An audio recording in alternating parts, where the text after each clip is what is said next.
Day 17. Kyrgyzstan. Since the end of Soviet rule in 1991, Islamic practices have experienced a revival in Kyrgyzstan. Pressure on Christians has also increased, especially since 2009, with the introduction of various restrictive laws. The religion law of 2009 prohibits, quote, illegal missionary activity, unquote. That is, any missionary or evangelistic activity by a group not registered with the government. Christians can also be punished for sharing their beliefs in public, and religious literature may be censored. Christians are vulnerable to persecution from the Muslim majority of 86%, particularly in rural areas such as beautiful Izhik-Kul.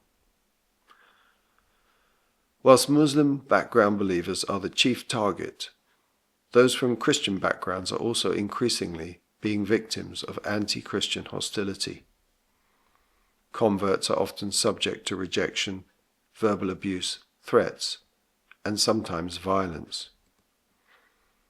In 2024, a 13-year-old Christian boy was beaten and killed by a group of Muslim teenagers who threw the boy's body into a river to make it look as though he had committed suicide.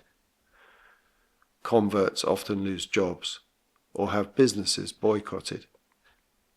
Some have even been banned from grazing cattle or accessing water, both of which contribute to severe economic hardship. Christians also struggle to arrange burials in public cemeteries, despite a requirement for these to allocate zones for all religious groups. There is great concern in Kyrgyz culture about what happens to the body after death, and converts want to avoid having an Islamic burial. A repressive new religion law passed its first reading in Parliament in December 2024. Its numerous restrictions include maintaining the ban on all unregistered exercise of freedom of religion or belief. All local religious organizations must now provide evidence of at least 500 adult founder members resident in a single region to qualify for registered status. The current law stipulates a minimum of just 200. Barnabas has supported Kyrgyz Christian families with food parcels and winter fuel. Praise God that the church in Kyrgyzstan continues to grow despite persecution.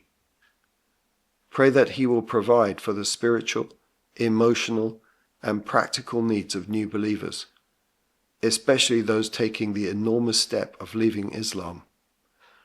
Pray that the church will advance whatever constraints the stringent new law imposes.